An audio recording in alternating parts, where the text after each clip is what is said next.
Okay, now we are live, ready to go. Hold on one second. Oh, my bad. You guys want to see how awesome my Elgato stream, screen is? Oh, did you get a Stream Deck? No, I'm sorry, not my stream deck, my screen. Oh yeah, it is new. I want a stream deck. Oh, nice. So fancy. And it is just as easy to put it up. The like navy blue wasn't doing it for you anymore. Well, no, not for regular streaming. It looks weird as a green screen in the background. And you're more likely to wear blue. Yeah, I am more likely to wear blue. I don't wear a lot of green. That's fair. I'm gonna move it the right way.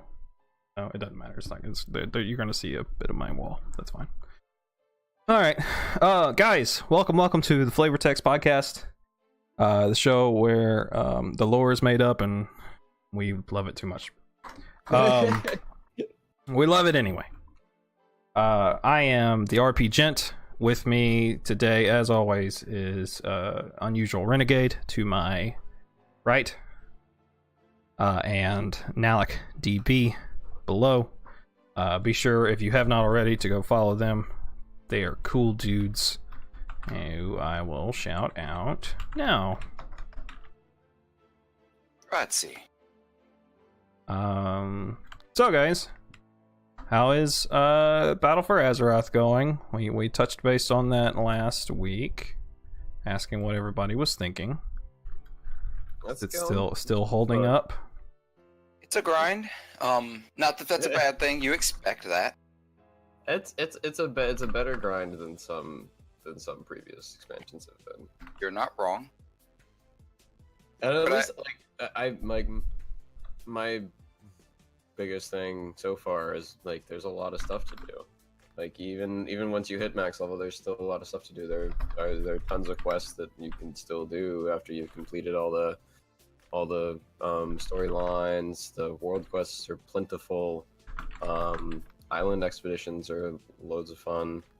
Like the fact that there's another like tier of group content that's a lot more casual than dungeons even. Yeah, is nice. And I was afraid they were gonna make it just PvP. Yeah, I'm glad they did not. I'm glad they didn't. Then like the AI that they use for the opposing faction side is actually like pretty good. Yeah. So it's nice. It's a nice change of pace from the typical group content we've been in for however many years. I've only done the very basic island expedition, so I'm looking forward to trying and doing that a little more. Yeah, see, I've only done the normal, and even then, we were neck and neck the entire time. Yeah, heroic ones, like I've done a couple ones, and like they're hard. You got to be on top of your stuff. So it's a challenge for sure. My one beef with it is like I wish the rewards were a little bit better, but I understand why they're not, because like they talked about it in the well actually as a segue, do we want to talk about the Q&A that they did? I was actually thinking that earlier. I think we should. We can. I did not watch it. Okay, I did, and I tell you what, we can bring up the concepts and they open up realm for discussion. So even if you didn't watch it, oh yeah, there's plenty of room for input on that. Right. But Renegade, I saw a meme that you're gonna appreciate, and probably listening to this have probably seen it. But it's a Reddit reference. It's a reference to the r/wow Reddit forum, and it's stick figure, pitchforks and torches coming after Blizzard, and they're all screaming, "Give us a challenge! This game sucks! Make world PvP fair! Scale levels with mobs!" And it's a stick figure guy going, "Whoa, it's on its way!" And then in the next panel, it's the exact same mob, just with new things. "This game is too hard. World PvP sucks. How can a level 118 kill me? Why'd you scale levels with mobs?" Blizzard cannot win for losing, man. Yeah. I mean, popular companies never can. I think all things considered, the majority of the changes they made with this expansion were good, and I think people are like the majority of the player base is like, this is amazing, like thank you for your work. But there are it's growing pains. Like there are fundamental changes happening to the game that some people are not comfortable with. Yeah. And that's going to happen whenever they introduce changes. And there's more changes coming. Yeah. Yeah. I'm proud to call this my first expansion release. Like, Yeah. Well, I just it was a good one to be super our quality. first expansion Yeah. release because it was the smoothest one I've ever seen. Yeah, I mean it's Same. just super quality. Okay, so let's table the Q&A until we talk about Warbringer, because that came out in the Q&A as well, or it came out in the Gamescom. That's right. Yeah, Right, yeah. Which was the day after the Q&A. Yeah. But yeah. So we're gonna start with Zuld. So guys, if you're just joining us, we're sort of going to format this as we're gonna cover a new zone each week, one Horde and one Alliance if we have time in the new content. And this week we are going to start talking about Zuldazar and Tiragarde Sound, which are what I would consider probably they're the intro zones for each faction, because that's where you start. Yeah. You start in Zuldazar and you start in Tiragarde Sound. plays them as intro zones. Yeah. But they have plot hooks out into Right. the other two zones. So we're going to start with Zuldazar. When you're a Horde player, you start at the temple, the palace, the Zandalari palace, The great seal. and your goal is to get the king on your side, because he is hesitant to welcome the Horde into the fold, or to join the Horde. So, guys, how'd you like playing around with dinosaurs? It was fun. Your main goal in it is to like Gent said, gain the trust of the king, and you do so by exposing the corruption of his advisors, which is always fun. Always fun playing politics. Great. Yeah. And Also, where's my T-Rex mount? right? Same. Right? They gave us a Brutosaur. Yeah, I mean, Yeah. like, It's a they're T-Rex the lizard, same you cowards. size. I mean, come on now. Alright, yeah, I can talk about that. Okay, so Zuldazar is primarily where the dinosaurs are. I mean, they sort of marketed Yeah. Zandalar as this big dinosaur island. They're mostly in Zuldazar. There are some in Nazmir, but they don't play as big a part. Most of them are dead. Yep. So all of the dinosaur fun you want to have can be had in Zuldazar. That was honestly one of my favorite quest lines in Zuldazar, was the quest line where you get a baby Triceratops and you get to raise it and play with Yep. it in the beast That was pens. I like the quest where you're like trying to marry science and voodoo to get Yes. these two Brutosaurs to mate. Yeah. Yes. It was so good. And yet we didn't really do that in Pandaria. Oh. That's true. We just killed dinosaurs in Pandaria. I was talking about trying to get the pandas to mate, like real life. Oh, oh, I see what you did there. I immediately thought Throne of Thunder. Yeah. Yeah. That's something else we can talk about with Pandaria, because I was talking. goals that- I thought you were talking about the low what's the word? Low testosterone of panda males. I thought that's what you wanted to talk about. But I mean, that's just a segue we can pull on, because this is not the first time that we have dealt with Zandalari trolls. We dealt Exactly. with them in Pandaria. They were sort of a thing in Cataclysm. In patch 4.1, Zandalari trolls showed up again, and with the release of Zulaman and Zul'Gurub. So we have seen Zul, the prophet and one of the major players in this expansion in Zandalar, who you rescue from the Alliance prison and everything. He has been a major player in WoW for a long time. When during the Cataclysm, when that whole thing happened, the Zandalari trolls sort of like sent out a fleet to go try and unite the troll tribes, and Zul was kind of the leader of that whole expedition. And so that's why Zulaman and Zul'Gurub were opened as 5-man dungeons in Right. that patch, because Zul was trying to unite the troll tribes. And that sort of plays into his personality in Zandalar as well. He is a troll supremacist. Like Yeah, he's absolutely. a prophet that is foretelling the return of the the Amani, or the trolls And that ruled everything. But like he is foretelling the return of troll supremacy. and in Kata, it's worth noting that when they're at that meeting of the troll tribes trying to unite them, Vol'jin refuses. Yeah. And I haven't found the text. I can't find the exact things he says, so I'm pulling this from Gamepedia actually.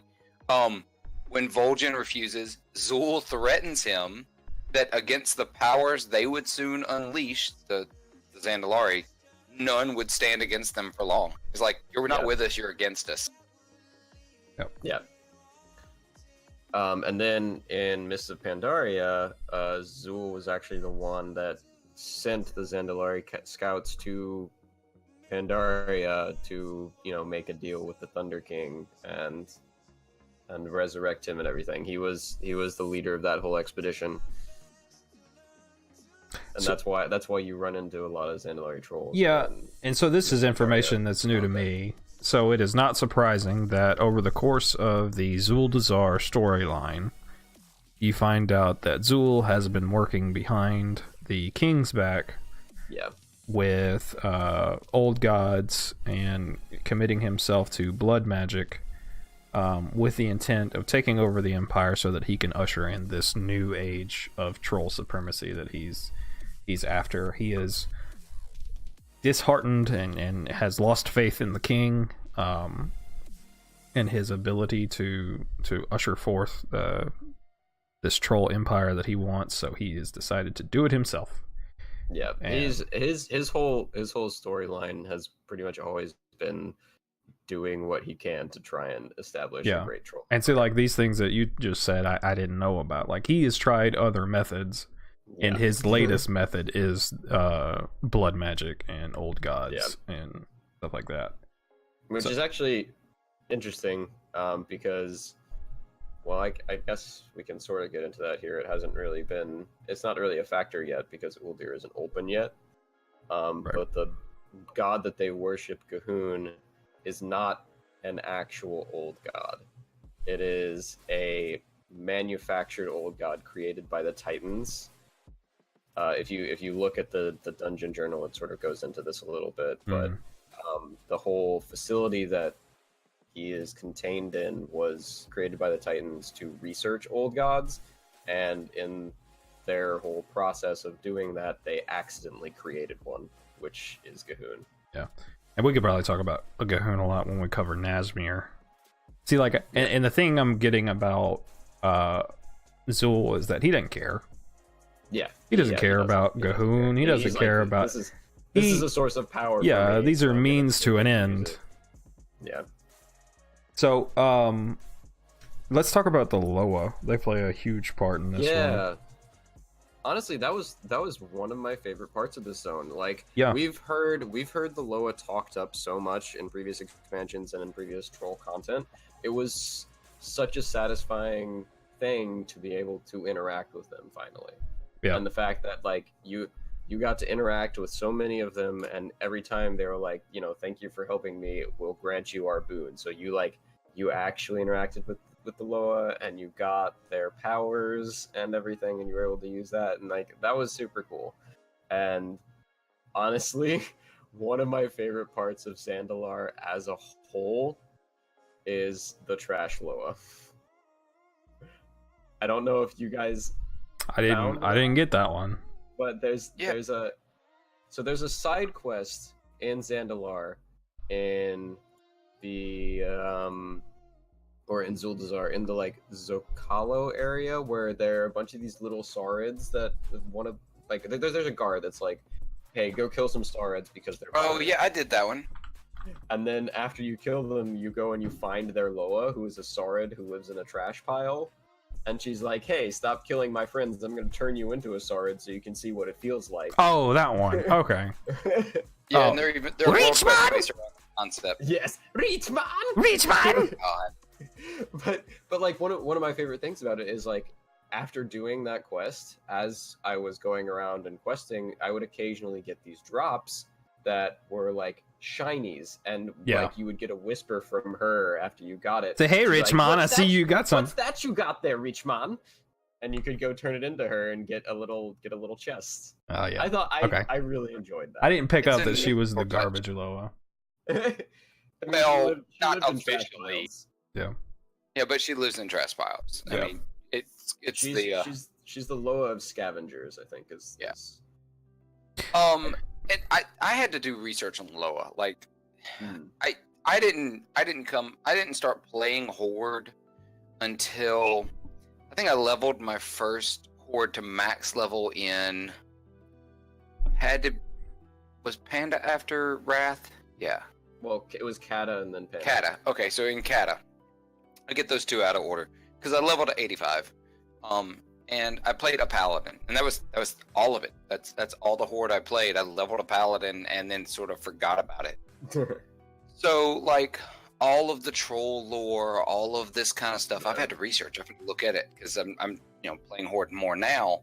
I'm trying to understand all of it, and I found this really neat excerpt that starts talking about the Loa and how they are one of the subsects of wild gods. Mm. And they are apparently, as far as like, god hierarchy, on the same level as the August Celestials and things like Ursol, Ursoc, Tortola, Omen, Malorn, Goldrin, Aviana, Ashamain, Agamagan. I cannot. Yeah, all those. Agamagon. Agamagon. Yeah, all I those- was just in Wisp. I was just in that dungeon. Praise Yeah, be so- to Agamagon. They're on that tier of god, and so it's kind of interesting learning these hierarchies and who hits where, and so they're lesser deities, but they're it's what the trolls have, it's what they do. Yeah. Yeah. It's like what all those gods that you listed are to the night elves, what Exactly. the Loa are to the trolls. And similarly what the August Celestials are to the pandas. Yeah. Yep. Okay, so let's talk about individual Loa. So there's some minor Loa that sort of play a minor part. There's the Raptor Loa and the Pterodactyl Loa. But then there is Razon, who is the Loa of The Kings. Loa of Kings. He is the patron Loa of both Talanji and the King. Yeah, it seems pretty heavily implied that he's been the patron Loa of the entire royal line. Yeah. So he is the Tyrannosaurus Rex Loa. And rip. Yeah. Right? He dies. He gets killed. Spoiler alert. Yeah. Well, Things happen, I mean, mistakes were made. we are literally talking about the storylines of Zuldazar. Yeah. So things happened. It was bad. Yeah, there should be a spoiler alert on our entire podcast. Yeah. I wasn't that surprised by that. Mhm. There was a lot of foreshadowing to it with the whole Rusticon getting stabbed and them trying to retrieve him from Bwonsamdi, and Right. Bwonsamdi was like, "I'll be seeing you soon," and I was like, "Well, Razan just got deathlogged." So this is also probably the reason I won't be getting Zandalari troll paladins. Because Razon's supposed to be the Loa that we would have been getting power from. That's the explanation that Wowhead gives. Yeah. But because that's apparently there's probably some right. there's some side information that once Razon died, the prelates lost their power. Oh, I didn't know. Yeah. That. And I think I can't help but wonder if maybe this storyline didn't come about because WoW got all of Blizzard got all of the people. Give me Zandalari paladins. There's a paladin of light of kings. I mean, there's a Loa of light and kings. Blah blah blah. Give us paladins. We need paladins. And they were like, you know what? Let's nip this in the bud right now. I need an allied race on Horde that can be a paladin. You're right. Yeah, You're it's not really wrong. disappointing that they're not giving us. It's giving the Horde only one. Alliance has all of the classes, and Horde has all except paladin. He's breaking things. He's so upset. Ah, paladin. so I mad. mean, Yeah. it's also it's like Alliance has like multiple races that can be shamans now. Yeah. Yeah, and even they're gonna in do this Kultirian expansion. Has, Yeah, Kultirians are going to be shamans. Dark Iron Dwarves are shamans. and Horde still only has 2 races that can be paladins. It's which completely is and inherently utterly pretty problematic. imbalanced. I mean, I'm done. I quit. I'm done. It's frustrating. It's frustrating, and I'm hurt. And for me, I've always had the problem with this is where there's a continuity error to me. So many races can be priests Yeah, and fighters or warriors, but can't be paladins. Yeah, I realize that a third. I realize a third of priests, a third of priest ability is shadow, but 2/3 of it is the light. Yeah. Not just put on some light plate powers. armor and you're a paladin. Exactly. It's not even just like. I mean, Anduin did it. Of the light. It's literally the light. That is the same one the paladins used. That is literally all Anduin did. I mean, he was a priest. Zandalari will be priest. Watch it. It's gonna happen. Oh no, they've already confirmed. They have they have every race except for monk and paladin, Yeah, and then I think it's a pretty big cop out to not make Zandalari trolls paladins. Yes. Because I think even with Razan dead, they could, like, I'm sure there are other Loa that could provide. I heard that somewhere sort that of there was a power. storyline where like he was being like reborn as like a little baby Loa. I don't know. That was That might- Torga. Oh, Torga. Okay, that's Okay, right. Yeah. so further spoilers. Is talk. Murmurs, nothing official from Blizzard, of course. There's talk that Vol'jin will come back as the Loa of Kings.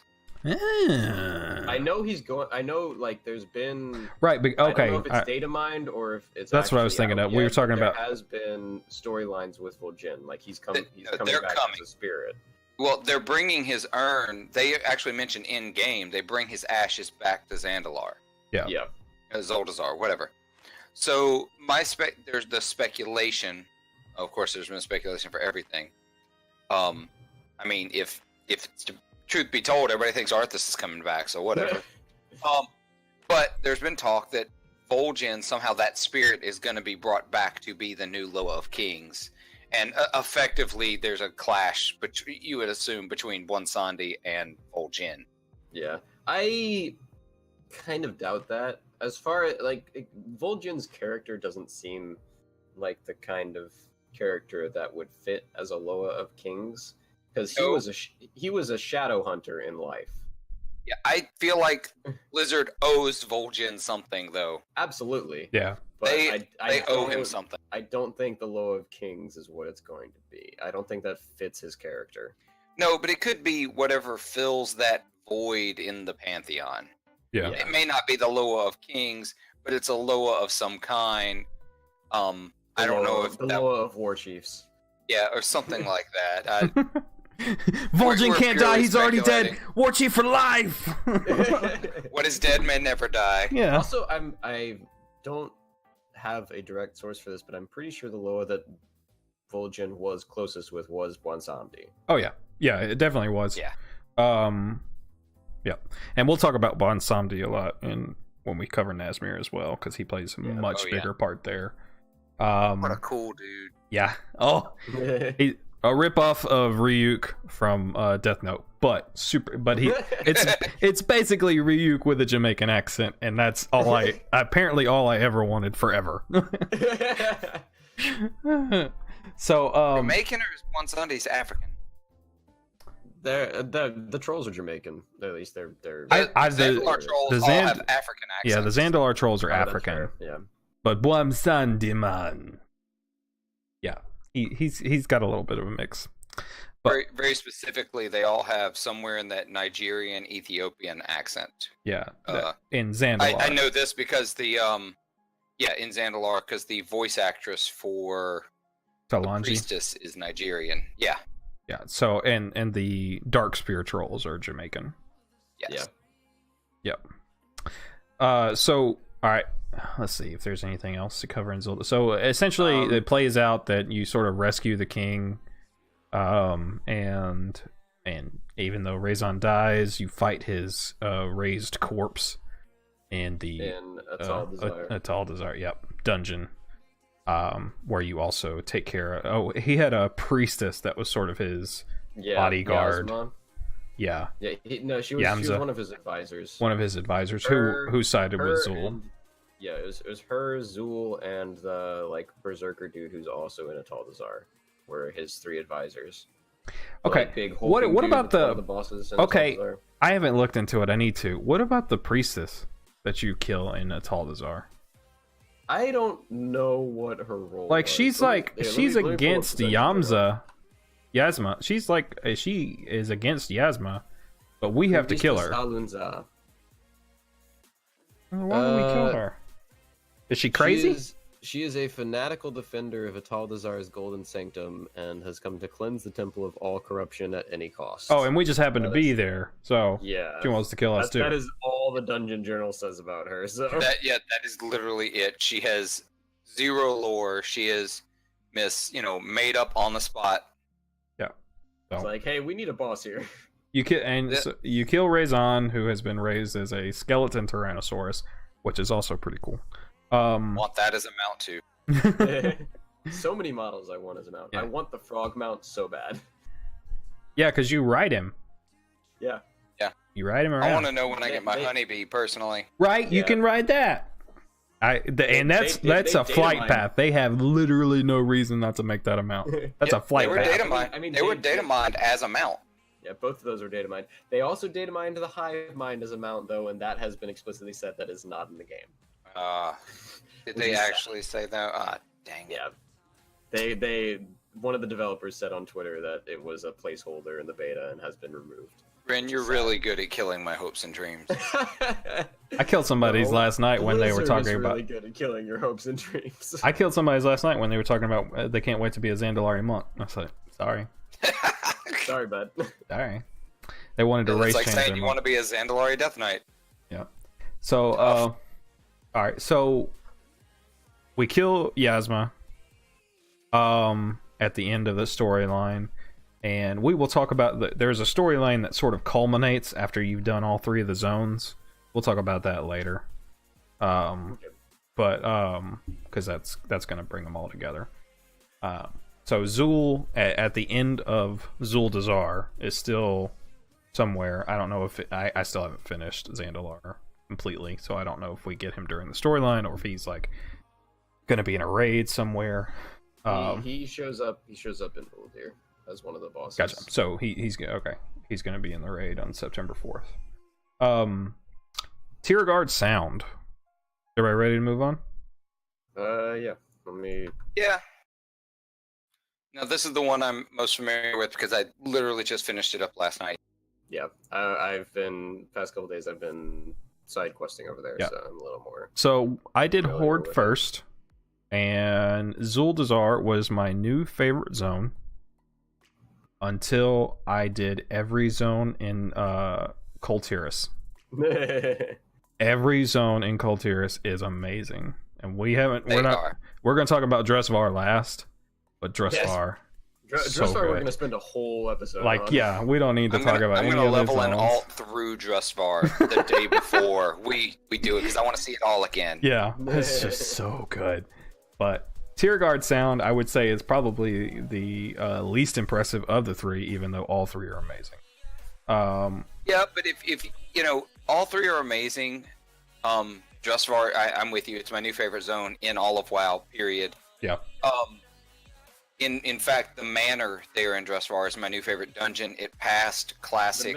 The manor Scarlet, is so cool. It passed Sunken Temple, classic Sunken Temple for me. As for my favorite dungeon.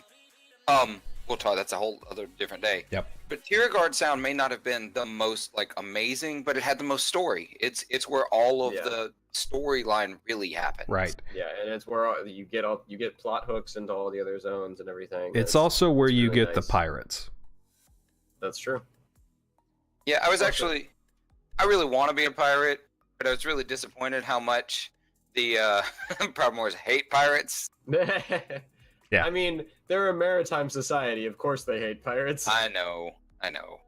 Also, can we just take a second to talk about how amazing the design and the art is for both of these cities?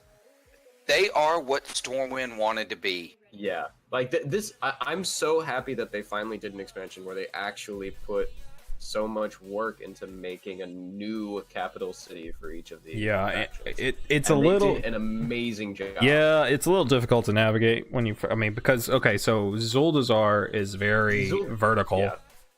and Borealis has a lot of one-way pathways that you have to find. Morales is very tight. It's very Yeah. packed together. It is. And I think they really, like you go to Stormwind, and okay, first time I experienced Stormwind, it was awesome. It was cool, this big city. But then, like, you start to try to get into the immersion of it, and you're like, Yeah.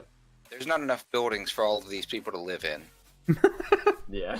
I think about these things, like it's also like you walk around Stormwind and you see like 5 of the same building and they've all got their doors closed. exactly. It's like, okay, what you can't go into these buildings. They all look the same, and there's nothing. There's not nothing of interest here. Yeah, but Borealis and Zuldazar both have like you go anywhere in the city and there's something happening. Yeah, Like it may not be something big, but there's an NPC there. Like there's like a what's the word I'm looking for? I don't know. It's like there's a snapshot of life in these cities. Yeah. Like Oh yeah. like there's a spot in Borealis near the Ashvane docks where it's like there's like a suspicious guard or something like leaning up against a wall, and then right behind him are 3 guys trying to break into a house.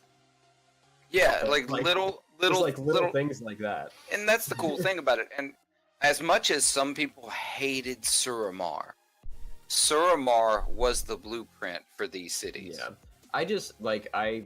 Throughout Legion, I wished that they had turned Suramar into something like this, because they talked a lot about how Suramar was going to become a hub city, and it felt like it never really reached this point. It became a city for us to go aggro 20 things and die until we got into 5 level. yeah. And if that's what they meant, they failed. But I'm happy that they were able to take the lessons that they learned from Suramar and apply them to this, because Zuldazar is a little difficult to get around because of its design and because And you unlock Loas that help with that, but but like it's so satisfying to have a place where we're going to be spending so much of our time for this entire expansion have this much like love and detail put into it, because I like, for one, I'm part of the RP community, and this is a godsend for the RP community. There are so many places that you can go and do interesting things with RP in both Borealis and Zuldazar, and it's I love it. I just wish I could control my mission table from anywhere. Yeah, that's fair. that is one of the annoyances. Yeah. Also in Borealis, just like I mean, I got an app, but trying to get I can't use the app while I'm in the game. Yeah, we lobbied for that last expansion and never got it. So Borealis is equal parts Lake Town and the setting of Dishonored. Yeah. Yeah, and so like that whale punk. Yeah. So it's very grimy and messy, but it's really cool. So the story, we come with Jaina to petition her family, and we are all immediately thrown in prison at under the advisement of Lady Ashvane. It was one of the advisors to Lady Broadmoor. Yep. So Tiragarde Sound follows very closely the same storyline that Zuldazar follows. Yeah. The monarch is being advised by a corrupt official, and Lady Ashvane is in secret collecting azurite to form weapons for sale on the black market, and for the eventual overthrow of the Proudmoore family, so that she could rule. And in addition to Borealis, the main sort of harbor in Coltiris, there's also a town called Freehold on the southern side of Tiragarde Sound, which is a Pirates. sort of pirate privateer Yep. harbor. It's Tortuga. Yeah, very much Tortuga. Yep. Which is not sanctioned by the Proudmoore government. And Lady Ashvane has been hiring pirates and supplying them with Azerite weapons that she's been producing to basically manufacture a threat against the city that she claims Admiral Proudmoore is not prepared to deal with. Yep. And she sort of uses that as leverage to try and take control of everything. Again, very, very similar storyline. Ashvane is... she's your typical, like, just robust, loud, ball-busting... Can we talk about how frustrating the trope of making overweight people the bad guy Absolutely. is? It's really frustrating. It's very frustrating. Yeah. Stop it. Yeah, it's like it's very frustrating that the first prominent overweight character that we, or larger bodied character that we are introduced to in Battle for Azeroth is Lady Ashvane, and we're immediately shown that she's a bad guy. Guys, I can't believe I have to explain this to you. Look, beautiful people are good, and ugly people are not. Everybody knows this. I'm just saying, Sylvanas is beautiful. Sure. She got some eye goop. But that's none of my business. Sips tea. I don't know if you good. noticed. I recently watched and we don't do a lot of plugging other people. Also, the tropes are reversed for Horde. Podcast. Just saying. That's okay. That's true. They are sort of reversed. Worth noting. I was watching Trade Chat's reaction to some of the videos. If some of you know Panzer and Trade Chat, she pointed out something that I had not even noticed the first time I watched the videos. Lady Ashvane wears a necklace of Azerite around her neck. Yeah. The whole time. Yeah, I saw that. I didn't even notice it. Yeah, I noticed. I was like, "Is that Azerite? That looks like Azerite." Yeah. Which has some interesting implications. Yeah, it has a lot of interesting implications, but it also sort of makes me go, of course she's dealing in Azerite illegal weapons. She's freaking wearing it. Yeah. Yeah, but nobody knows what Azerite is yet. That's true. They're still learning. Yeah. We know what Azerite is. It's a brand. So, I don't know if you guys have Magni. seen... brings us to Magni a little bit. Apparently, when you reach Revered with Champions of Azerite, or Champions of Azeroth... Yeah. Same thing. I am friendly, so... But yeah, apparently when you reach Revered, because you know how every time you get a new reputation, or you reach a new reputation tier with them, you go and you upgrade your Heart of Azeroth by 15 item levels. You have to... Okay, do you have to go and do that? You have to go to Silithus. I need to do that, because I just hit friendly yesterday. There is a portal in both Borealis and Zuldazar. I need to do that. But yeah, so every time you increase your reputation by a tier with Champions of Azeroth, you get a quest from Magni to increase your Heart of Azeroth power by 15 item levels. When you hit Revered, you get a special scenario where you go into the Heart Chamber and void monsters show up. So there's some heavy implication that what we're doing is very much drawing the attention of the old gods. Yeah, I mean, I sort of estimated that over time, both the Horde and the Alliance sort of rushing to get all the Azerite they can would weaken Azeroth over time, and that would allow the old gods to take a little bit role. I did not realize that our purpose of using our necklaces was to it's like a IV for Azeroth. So let me just, can we take a pause on this, because we're going to come back to it. because I feel like this is going to shift us away. I want to finish up a little bit of the discussion on. Yeah, we'll go back. I've said most of what I can say Tiragarde about sound. Tiragarde. And someone else that I watched brought this up, and I see what they're saying, because on the surface, yes.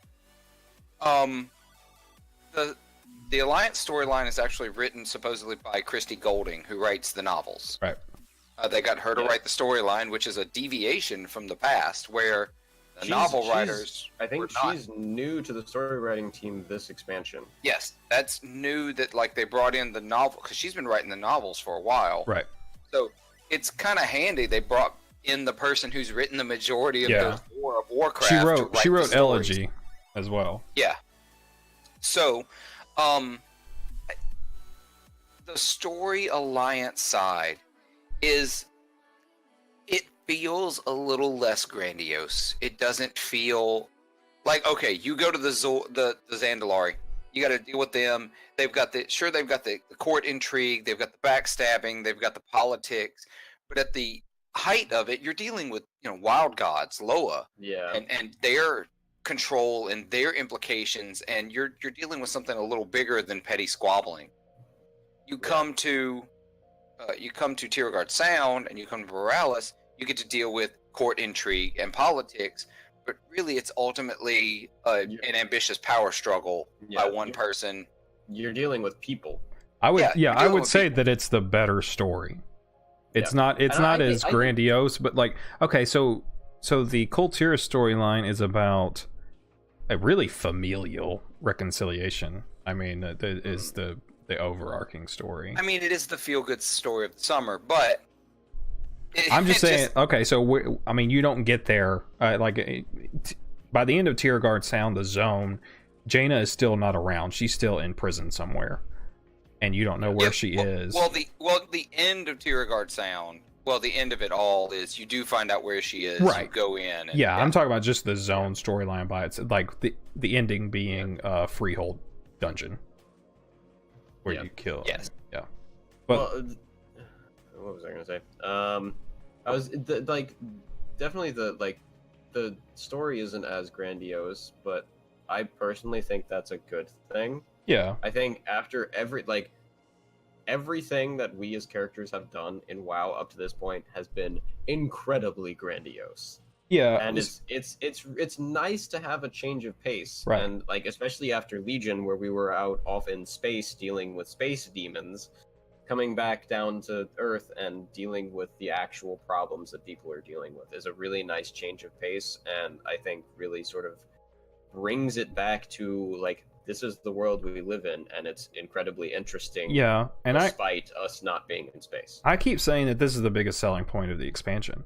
How vastly different the two zones and storylines are. Like Tiragarde Sound and Zuldazar follow the same basic storyline, but the tones of them are so very just the tones of the zones in total are so different that you're still getting different stories.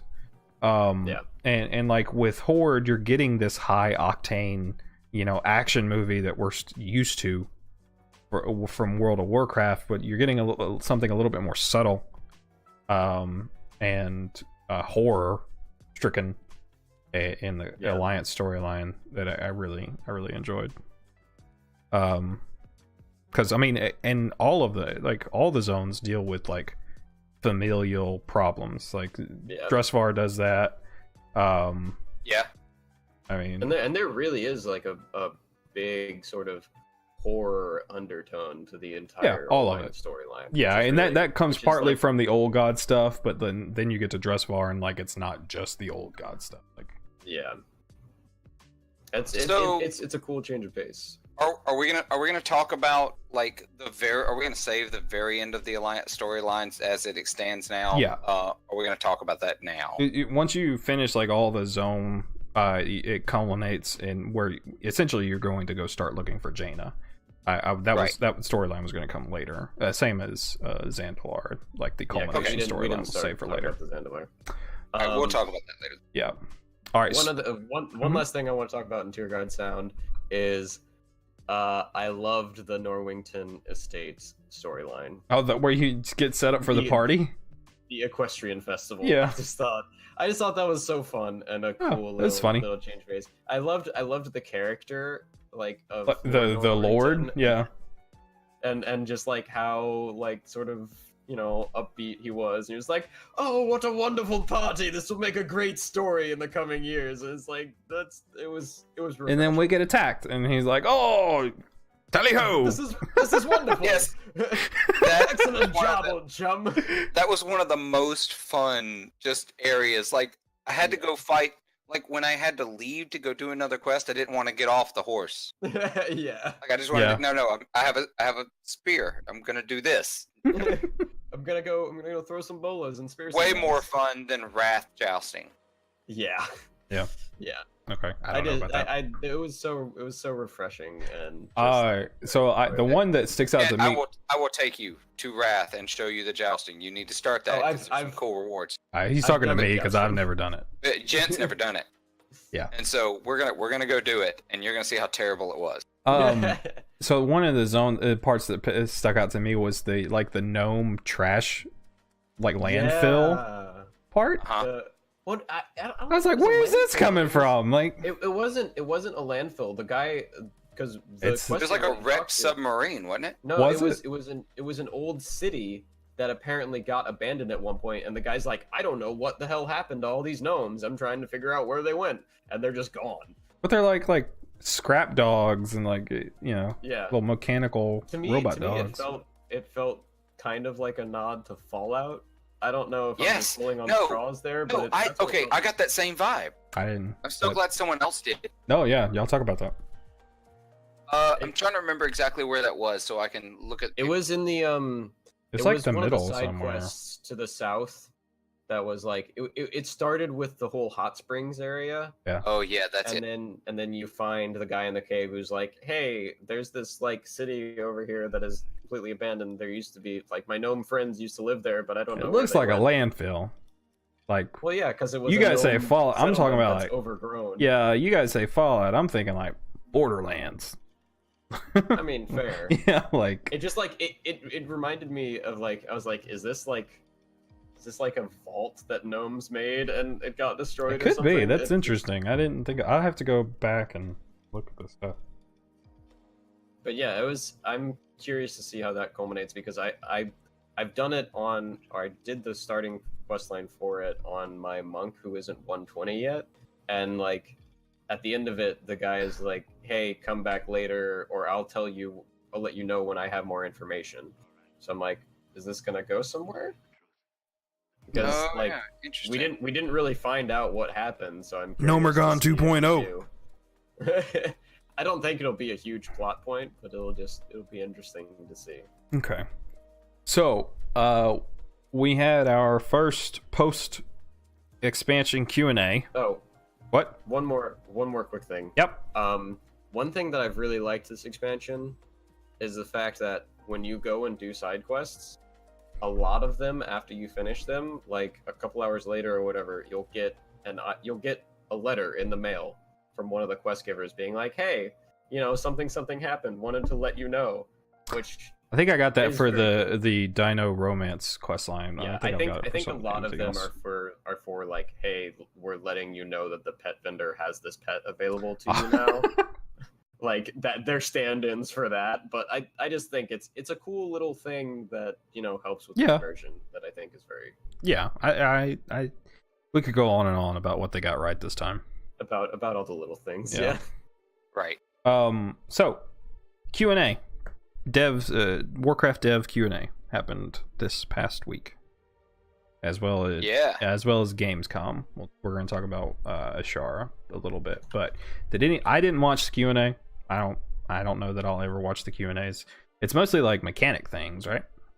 And a couple of lore things, but they're tied in, but it's mostly mechanics. Yeah. Yeah, the lore definitely takes a backseat for him, but like they talked about a lot of, good and insightful stuff. Mm-hmm. I tell you what, I'll fly through a couple of things because I've got the live transcript. It's not a transcript; it's a live blog. So they talked about PvE world mob scaling, and they basically said, "Hey guys, it's been this way for 15 months. You haven't complained till now."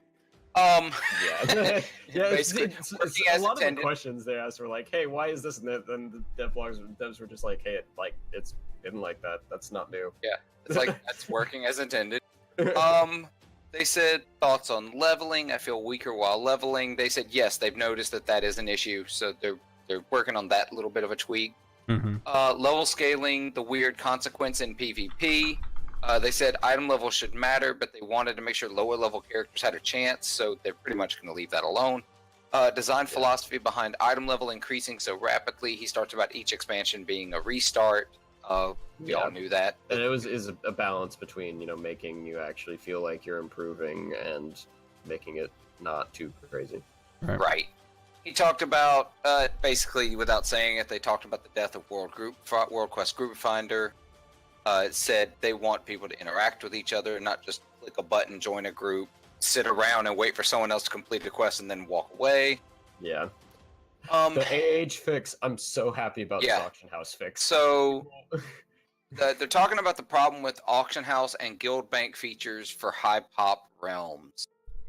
There's been a whole bunch of problems, and both of them are falling behind. They are figuring out what they can do in the background to optimize those, especially in high pop servers.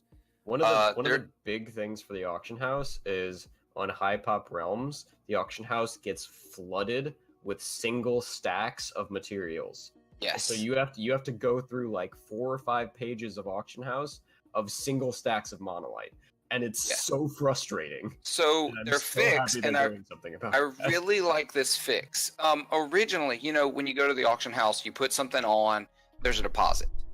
So you put that deposit. If it sells, you get the deposit back, but then they take their fee. But if it doesn't sell, you lose your deposit. So, you know, those like crafting materials that you stack one of, oh my God, there's, you know, one whatever copper ore. When using that just because it's the first thing that came to mind, believe it or not. Linen cloth. Yeah, linen cloth. There's zero risk because the deposit is almost nothing. Yeah. Well, what they are instead doing, they are changing it so that the deposit is a percentage of the amount it's being put up for. The hope is that that is actually going to reduce the number of single items put up on the auction house in the crafting materials section, very specifically.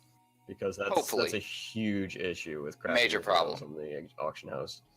So they're working on that. As far as the guild bank issues, I think haven't it's seen just any of the issues with the guild bank. So I don't know. I think the issues they're talking about, and I can't be sure because I haven't seen exactly them say what they're talking about.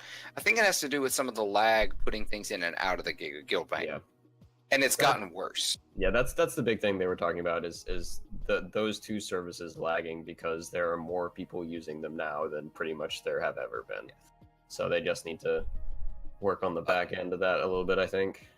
Yeah.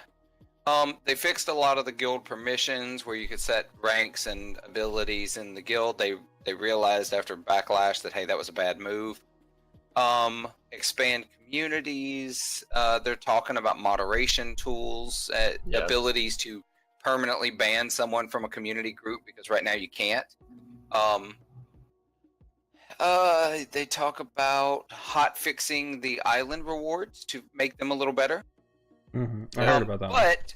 But he said they wanted the island expeditions to have an exit point, and that was the term he used, where you can say, you know what, I've done them for the week, I've gotten the most reward I'm going to get for them, I don't have to do anymore. Yeah, they wanted a point where people could leave and do something else. And I was going to bring that up when I remember Ren talked about it earlier. I like island expeditions, and I like that that's not going to be the thing that I just grind and grind and grind and grind. Yes, they're fun for a little bit, but you don't want to do it all week. It doesn't. Every day. It doesn't need to become the way to level.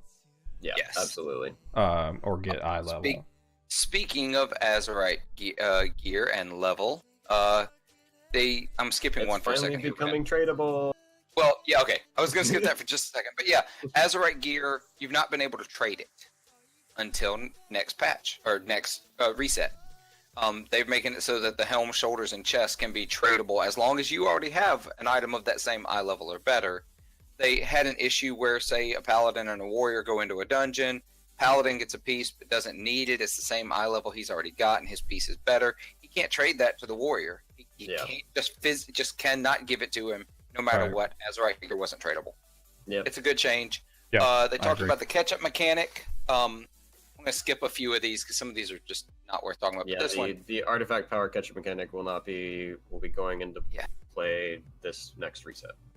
And instead of giving us knowledge where it just exponentially increases the amount of AP we're getting, it's actually going to reduce the amount of AP needed on your item to go to the next level. Thank God. So it doesn't get into the billions like artifact power did in Legion. Trillions? That was pretty so sure bad. I saw trillions. Yeah, it was Yeah, bad. it was crazy. So yeah, and that way, I liked what he said. He said that way, when you see an item that is 500 AP, you know, oh, that's a sizable chunk of AP, no matter what your knowledge is or where you are. I'm gonna skip a couple of things. They talked about Worgen and Goblin model updates. They're working on it. Yeah. Yeah, I heard about that. That means it's probably not going to happen anytime soon. I didn't realize they were needed. Yes. But at this point, Worgen and Goblin, I think, are the oldest models still in the game. Haven't been updated. Yeah. So, is there a reason for the overwhelming amount of quests in the latest zones?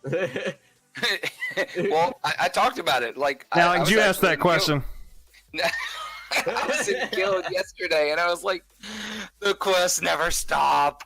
I feel like there's so many more. I do more. like their answer though. It's like, yeah, the people in these cities have problems, and they need people to solve them. Yeah, that's exactly what he said. Coltiris and Zandalar have a lot of problems, and they need heroes. I mean, Coltiris and Zandalar have been without champions for a long time. He also talked about... They're not doing so hot right now. Yeah, exactly. He also talked about one of the criticisms of Legion was that some of the zones felt like they were too linear. Mm-hmm. They were on rails the whole way. Yeah. And so they wanted to differentiate main story versus side stories so that you don't have to do everything unless you're me. Anyway. It's hard to differentiate them, though. Yeah, it's hard to tell which one. So, like, okay, they do something in the opposing faction zones that I wish they would do in your home zone, and that is they make the question marks and the exclamation points a different shade. It's orange instead of yellow. I wish they would just do that. For like story missions are orange, and then side missions are yellow. That was something they first started in Legion with. These are the quests that deal with like legendary items and your artifact items. Right. Yep. So you knew you were progressing towards that, and it's cool to see them bringing that back for the war campaign. But yeah, I agree. It would be nice to have some sort of indication that, hey, these are the story missions. These are side missions that you can go do to get more story if you want. Right. Because right now the only indication is, you know, on your map going and like, okay, what are the storylines? Yeah. I mean, you have to pay attention to who's giving the quest. Is this someone that is important? Which I mean is fair. Yeah, I mean you get to know the people. The game. Yeah, and also the last thing that they touched on in the Q&A, which is actually relevant to us, is someone asked, will we see the social impact of the faction war on the other races of Azeroth, like how the Pandaren deal with it? And they said yes. That's good because like we literally have not heard anything out of G, like except for I saw one thing where he had a message. He was like, I can't wait. He had to a punch message. It was dinosaur. like, look at that dinosaur. I can't wait to punch it. And I was just like, okay, what is going on with your people, man? Like you were the only horde leader. Motivation. You were the only horde leader who has not played a key role in any of these cinematics and stuff. I'm like, when are we gonna accept that the Pandaren are part of the like? What's her face? The panda female was not even mentioned in Elegy. Yeah. Not even mentioned. Yeah. I think the reason I think is, and of course I don't have a panda. I did the starting zone once ages ago. I feel like even though there are sort of panda leaders for each faction, as a whole, the pandas that join the alliance or the horde are in the minority. The majority of pandas don't give a frick about Yeah. anything going on. And I get even like the Alliance versus Horde panda. They're still like pandas before they are Alliance. Yeah. Right. Because I mean, both of them were sent out on the same mission. Yeah. In the panda zone, to accomplish the same goal. So like, they may even like break away. Like I don't know. There may be some backlash of that. I feel like those two pandas are like the weird couple on a double date with the Horde and Alliance, and the Horde and Alliance are bickering in the front seat, and the pandas are in the back going, how do we get out of this? yeah, exactly. Can we roll out of a moving car? We're monks, so yes. Probably could. We're monks, so yes.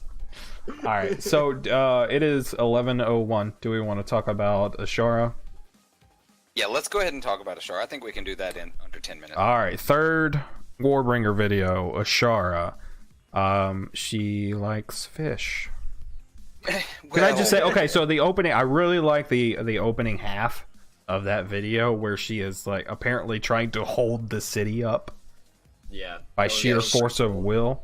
And I was like, oh man, that makes me want to play a Nightborn mage so bad.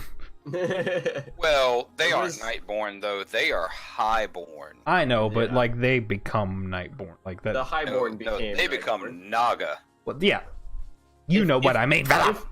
If Ashara had succeeded in making a shield around the city, they would have become Nightborn. But yes, she failed. Now that whole thing, like, I watched it and I did it with like my car sound, and because my car has better stereo than even my inside my house, so I put it through the sound system. But I put it on my phone, and it's creepy. It's downright creepy. But like, can we talk about someone else? I'm stealing this phrase from someone else. Can we talk about the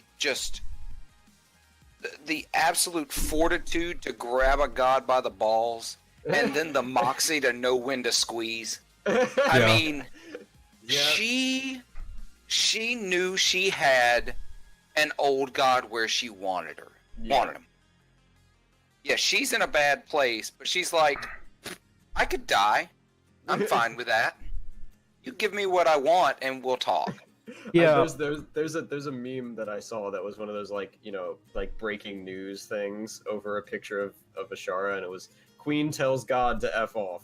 Nazoth shook. I had no idea how to proceed, so I just did as she told me to. Oh, guys, I mean, do you follow Warcraft memes on Twitter? I do. I think I need to. You need to. It's okay. Let me find. Let's see. Okay, so we're gonna alleviate the rule on no profanity for 1 second. And there's one that says, Inzoth says, for 1,000 years bound beneath these waves I have watched you, I have tasted your essence, it won't be long now, your death is near, only I can sustain you. And then Ashara is like, what are you gonna do without me, you bored bitch?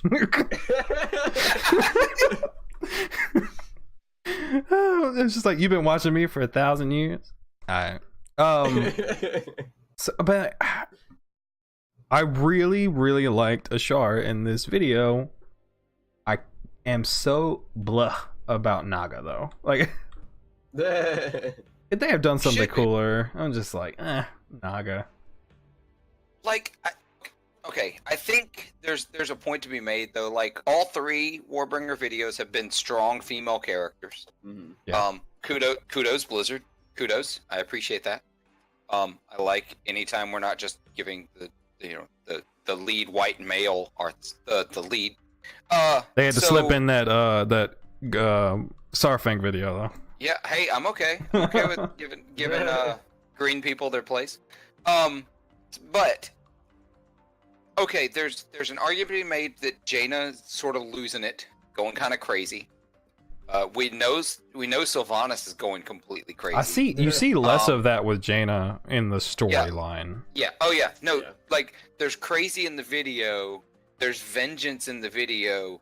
In the gameplay, though, in the story, suddenly it's sympathetic again. You can actually totally side with her and feel good about it. She gets a lot of character growth. And... She does. She might be at this point with the two-dimensional way they portrayed Sylvanas. She might be the deepest character in the game right now. Yeah. Sylvanas, who I thought was the deepest character in the game for a long, long time, is suddenly a mustache-twirling villain and just a trope. But at the same time, she's completely crazy. She is a trope. She is a trope with ulterior motives that we don't know yet. Yes, she is. She still has, like, Sylvanas isn't 100% selfish. Yeah. She is selfish. She has seen something that we have not seen. Well, okay, yes. She's selfish and she cares about her people because her main driving goal is finding a way for the Forsaken to continue to exist. The problem is her people are not the Horde. Her people are the Forsaken. Yeah. Yes. Which, incidentally, anyone could become her people. Yeah. That's worth noting. And that was kind of her point talking to Sarvang, like, hey, if you want to raise your corpse. Exactly. It's like, I'll bring you back and you'll just keep doing the same thing you're doing now. Just totally different. But then you get to Ashara, who she only says, you know what I want. Yeah. She says, if you've watched me for 1,000 years, you know what it is that I want. I can't help but think it was like she sacrificed her whole people to finally get the thing she's been pushing for. Yeah, she's wholly selfish. Yeah, I mean, I don't think it didn't seem like she was sacrificing her people, but it felt like she got this opportunity. Like it was right time, right place, and she was like, "I'm taking advantage of this opportunity." Absolutely. Right? Yeah, it's like Right. I mean, but yes, that was a $5 bill on the road on the ground. I'm picking it up because, like, at the beginning of that video, it seems like she's genuinely sorrowful that she's not able to save her people. I don't think it's her people, though, because she talks about it several times. She says, I am a queen. This is my empire. She doesn't care about... She cares about the power she's built, not the people that are part of it. Yeah. Like... The status. It's the I don't know, it's very... And it certainly ends there. Like, I was saying at the very beginning, like, she's looking at all the people that are about to die, and it seems like there's something there. But it just turns out to... I mean, no. Nope. Yeah, she just sees her hard work getting destroyed. Yeah. So, jumping off of this, I saw a theory that the reason Bwonsamdi told, well, I don't know if Bwonsamdi is specifically the one that told Vol'jin to make Sylvanas war chief, but it's speculated that he is because he's the one that Vol'jin was closest to. Right. But I saw a theory that the reason Vol'jin was told to make Sylvanas war chief is because she's immune to the whispers of the old gods, because she's dead and she's kind of all the stuff she's gone through. She's immune to their whispers. Oh, interesting. And I think that is somewhat supported by the stuff that happens in the Three Sisters comic, where Illyria meets with Sylvanas and the Void is telling her to kill Sylvanas because it views her as a threat. So I think that sort of is in line with that. So we'll have to see where it goes from there. Yeah, a lot of this is going to unfold. Can we talk about for a second how awesome it is that Bwonsamdi's message to you when you die on Horde is different depending on your class? Yep. Yeah. Well, as a paladin, he told me, I think you followed the wrong light, man. I can tell you from experience. Yeah, I can tell you he does that if you're Alliance too and you die on Zandalar. Oh, if you I haven't died on Zandalar. I have died also, over there, and Bwonsamdi's like, he as a paladin, he said, I think you followed the wrong light. The fact that all of the spirit healers in Zandalar are replaced with Bwonsamdi is awesome. It's a touch. It's just like it's so cool. The littlest thing. Yeah. No, that's crazy cool. Like, that was one of the first things I noticed. Just like, oh, I died. And it's just Bwonsamdi just sitting there fishing. It's like, sup, dude. Right. Sorry, it's perfect. I like it. I like some of the small touches they're doing with the story. It feels, this expansion, even more so than the last one, feels so much more immersive than anything they've done. Yeah, I mean, you have like fairies in Kul Tiras. It's like, I mean, it's like what I said when we first started this was Legion did a really good job of making the player character feel cool again. This expansion does an excellent job of making the world feel cool again. Exactly. I don't want to go back to Kalimdor or Eastern Kingdoms. I have no desire after seeing Kultiris and Zandalar. Make Azeroth great again, guys. We're gonna end there. Does anybody have anything else going on today? Well, I have one last thing. Oh yeah, go to ahead. mention. Go So this past week/2 weeks, the secret finding community in World of Warcraft has been incredibly active, trying to figure out all the secrets hidden in Battle for Azeroth. They have been successful in uncovering 2 things. I saw the clock belt. Yeah, so the massive waste of time, which is a belt with a clock. big clock on it. That is a It is transmog the appearance. waste of time. It takes a very long time to get, but it's also part of the same sort of hidden quest line that rewards you with Battle Pet Ball, which is a demon goat. Oh yeah, I want that. So if you're interested in battle pets and that sort of thing and some transmog stuff, head over to Wowhead and check out their guide. They have a whole thing written up on how to get Ball and how to get the waste of time. It's very cool. I love that Blizzard is putting things like this into the game. They started with it in Legion with the Mindbenders, or the Riddler's Mind Worm, the Lucid Nightmare, and the whole Cosmoth Hungering stuff, all of which are very cool. If you haven't checked them out, I would highly suggest them. Lucid Nightmare, be prepared for a couple hours of hell at the end of it. There's an event at the end of it where you have to find your way through a maze, which is very time consuming, but they're all very cool. They all reward mounts, which are very cool. And then the new one, Ball, the battle pet is very cool, and secret finding community is hard at work on finding the other stuff. We've discovered that the hive mind is not in game, but they have said that there's plenty of stuff that we haven't found yet. For our tens of listeners, could you tell them where they can find access to the findings of the secret searching community? You can find all of the guides on Wowhead. The secret finding community also has a Discord which you can join. I don't have a link to that because I'm not in it, but all of the guides that Wowhead has posted have links to their Discord. Awesome. Yep. All right, guys. So we're going to wrap it up there. Next week we will talk about what do we want to talk about, guys? Sound's Wake or Storm's Wake.